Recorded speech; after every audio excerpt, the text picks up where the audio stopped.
Hello बच्चों, नमस्कार। आज के क्लास में हम लोग देखेंगे क्लास 7 सिविक्स का चैप्टर नंबर 8 जिसका नाम है बाबू बाजार में एक कमीज। ठीक है, और आज के क्लास में हम लोग इस चैप्टर का सभी प्रश्न उत्तर करने वाले हैं। आप लोगों को इस चैप्टर का प्रश्न उत्तर कुछ भी रटना नहीं है बाबू। हम बिल्कुल अच्छे तरीक़ा से आपको समझाएंगे और इस प्रकार समझाएंगे कि आप लोग कभी भी इसके उत्तर को आसानी से लिख सकते हैं। नहीं विश्वास है तो 10 से 15 मिनट का वीडियो होगा, आप पूरा वीडियो को अंत तक देखिए, आप लोगों को एक बार भरोसा हो जाएगा। अगर आप लोग पहले का चैप्टर किए होंगे तो आप लोग हमको जानते ही होंगे बाबू। ठीक है, तो आइए अब हम लोग क्या करते हैं, क्वेश्चन आंसर करना शुरू करते हैं। ये जो सिविक्स बुक है ना आपका, इसमें कुछ रटना नहीं पड़ता है, बस सर समझना पड़ता है और बहुत आसान है, खुद से भी हम लोग समझ सकते हैं। तो यहाँ से अभ्यास का प्रश्न शुरू होता है बाबू। फर्स्ट क्वेश्चन है कि स्वपन्ना ने अपनी रुई कुरनूल की रुई बाजार में ना बेचकर व्यापारी को क्यों बेच दी। जबकि आपको पता होगा ये जो एक छोटा सा व्यापारी है, छोटा सा किसान है,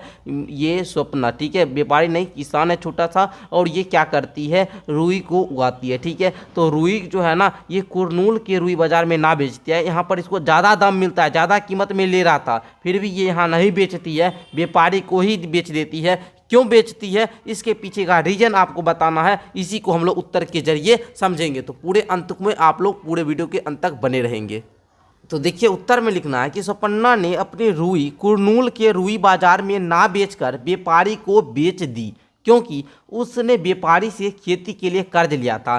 बात कुछ ऐसा है कि स्वपन्ना ने जब रुई की खेती कर रही थी ना, तो उसको दवाई लेने के लिए, उसमें कीटनाशक दवाई कीट लग गया था, उसको दवाई लेने के लिए उसके पास रुपया नहीं था, क्योंकि ये गरीब घर की किसान थी, छोटा सा किसान है, इसके पास रुपया नहीं था। तो ये क्या करती है, एक व्यापारी से कर्ज लेती है, और वो जब कर्ज लेती है ना, तो कर्ज लेते समय वो जो है स्वप्ना, उसको एक शर्त माननी पड़ती है कि वह अपनी सारी रुई उसी व्यापारी को बेचेगी। इस कारण वह अपनी फसल को बेहतर कीमत के लिए खुले बाजार में नहीं जा सकती है। जबकि बाजार वाला बोल रहा है, यहाँ कुरनूल के जो बाजार है बाबू, वो बोल रहा है इसको कि तुम मेरे यहाँ रुई बेचो, मैं तुमको अधिक कीमत मतलब सही कीमत लूंगा। अधिक कीमत मतलब नहीं, मतलब सही जितना रेट चल रहा है ना, मैं उसी रेट में लूंगा। जबकि ये व्यापारी को ये पहले क्या कर दी थी, शर्त इसकी माननी पड़ी थी, तो ये व्यापारी को जबरदस्ती देती है, जबकि इसको उतना बेनिफिट इससे नहीं होता। ये कम दाम में ही लेता है, कम कीमत में ही लेता है, और इसके खिलाफ ये कुछ बोल भी नहीं सकते, क्योंकि व्यापारी जो था वो गाँव का शक्तिशाली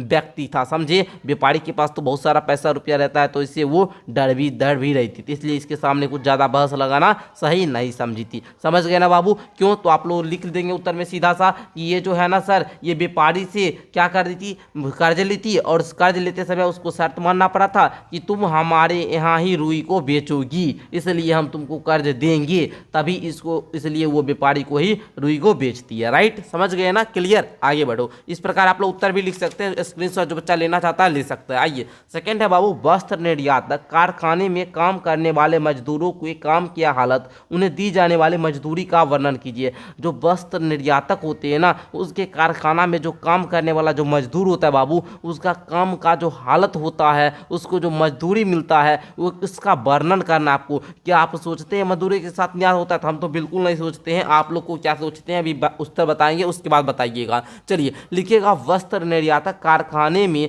काम करने वाले मजदूरों के, यहाँ लिखिएगा क्या, कारखाने में काम करने वाले मजदूरों की हालत में खराब होते हैं। मजदूर का हालत बहुत खराब होता है, इसलिए तो हम आपको कहते हैं पढ़ लिख लीजिए। ठीक है, ताकि आप लोग को बढ़िया सा, कुछ नहीं तो आप लोग पढ़ा कर भी तो अच्छे तरीक़ा से आप लोग अपना जीवन यापन कर सकते हैं। उन्हें बहुत कम मजदूरी मिलता है। ठीक है, काम की हालत की बात करें ना, तो काम के घंटे लंबे होते हैं, ज़्यादा समय तक काम करवाया जाता है। अक्सर जो देखिएगा ना, ज़्यादा देर तक काम करवाएगा, प्रेशर रहता है इसके पास, नहीं तुम हमको आज सामान दो, तो वस्त्र निर्यातक क्या करेगा, काम करवेबे करेगा मजदूर से, ज़्यादा घंटा काम करवाएगा।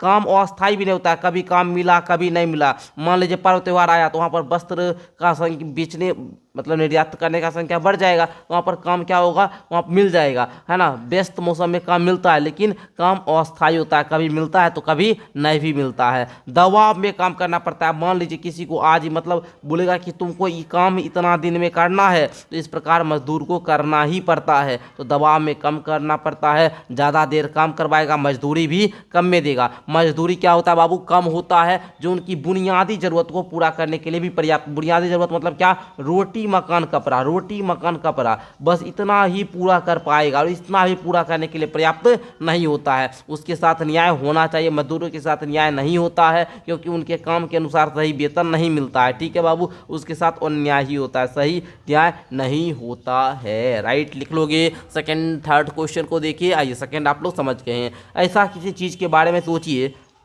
जिसे हम सब इस्तेमाल करते हैं, वह चीनी, चाय, दूध, पेन, कागज, पेंसिल आदि कुछ भी हो सकता है। चर्चा कीजिए यह वस्तु बाजारों की किस श्रृंखला से होती है, आप तक कैसे पहुंचती है। क्या आप उन सब लोगों के बारे में सोचते हैं जिन्होंने इस वस्तु के उत्पादन में व्यापार में मदद की होगी। तो आप लोग लिखिए बाजारों की श्रृंखला पेन के संदर्भ में लिखिएगा। पहले क्या होता है, कच्चा माल बाजार से लिया जाता है, प्लास्टिक के दाना हुआ, सियाई हुआ, धातु के छोटे पुर्जे हुआ, ये सब बनाने वाली कंपनी से माल को क्या कहा जाता है, खरीदा जाता है। फिर कारखाना जाता है बाबू, कारखाने में पेन के विभिन्न हिस्सा जो होता है उसको असेंबल करके पेन तैयार कर लिया जाता है। फिर थोक बाजार में आता है बाबू, फिर कारखाने से पेन थोक विक्रेताओं द्वारा बड़ी मात्रा में क्या किया जाता है, खरीद लिए जाते हैं। कारखाना से थोक बाजार में बहुत मात्रा में खरीद लेता है। और खुदरा बाजार क्या होता है, फिर थोक विक्रेता से छोटे दुकानदार जाते हैं, वो थोक विक्रेता है ना, ये क्या करते हैं, छोटे छोटे दुकानदार जाकर उसको ले आते हैं। फिर उपभोक्ता जो होता है ना, हम खुदरा बाजार से क्या करते हैं, पेन को खरीदते हैं। आप जो ये पेन देख रहे हैं बाबू, इसी के संदर्भ में बनाई पेन हमारे पास कैसे पहुंचा है, सारा कुछ हम यहाँ पर लिख कर बताएं। यही है बाजारों की श्रृंखला। अब देखिए योगदान करने वाले बहुत सारे लोग होते होंगे। पहले तो श्रमिक जो कि कच्चा माल तैयार करता होगा, फिर मजदूर हो गया जो कि कारखाना में काम करता होगा, कारखाना में इंजीनियर भी होते होंगे जो पेन को कैसे तैयार करना है, कैसे वो सारा कुछ बताते होंगे। ट्रक ड्राइवर होगा जो कि क्या करता होगा, कारखाना से क्या करता होगा बाबू,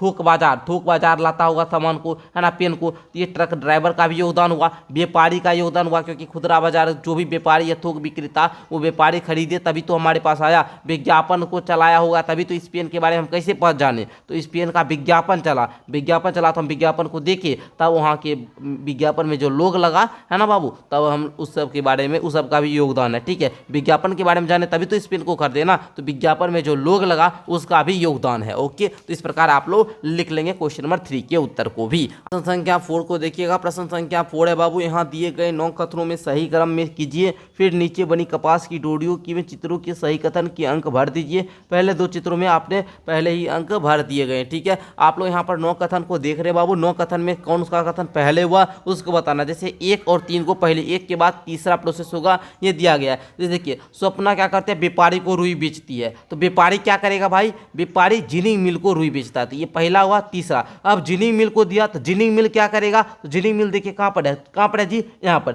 जिनिंग मिल रुई को साफ करते हैं और उनके गट्ठर बनाती है, तो ये 9 वाला यहाँ पर हो जाएगा। फिर देखिए बाबू, जब गट्ठर बनाएगा तो फिर गट्ठर को क्या करेगा जी, वो बताइए, गट्ठर को क्या करेगा, तो वहाँ पर सूत काटने वाली मिल रुई खरीदती है और सूत का व्यापारी को सूत बेचती है, तो ये आपका 7वां प्रोसेस होगा। उसके बाद गट्ठर बनाने के बाद, उसके बाद क्या होगा प्यारे बच्चे जल्दी बताइए, उसके बाद क्या होगा, सूत के व्यापारी बुनकरों को सूत देते हैं, ये 5वां प्रोसेस हो गया। उसके बाद ओके, उसके बाद कौन सा प्रोसेस होगा प्यारे बच्चों, बताइए जल्दी से। उसके बाद सर बुनकर कपड़ा तैयार करते हैं, ये बुनकरों को सूत देते हैं, जब बुनकर को देगा तो बुनकर क्या करेगा, कपड़ा तैयार करता है। इसके बाद का प्रोसेस हो जाएगा, यहाँ पर लिखिएगा, यहाँ पर 8 यहाँ पर लिखना बाबू। ठीक है, यहाँ पर नहीं, ये गलत हो गया।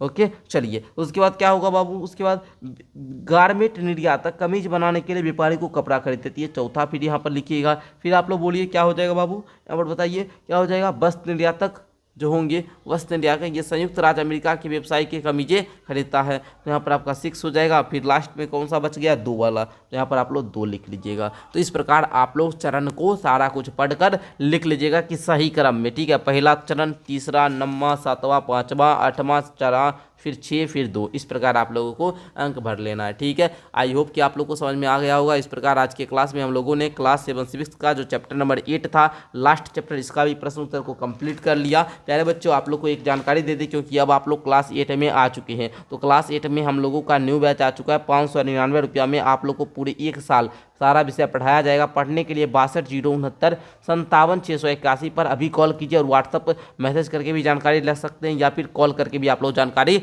ले सकते हैं। मिलते हैं अगली वीडियो के साथ, तब तक के लिए बहुत बहुत धन्यवाद।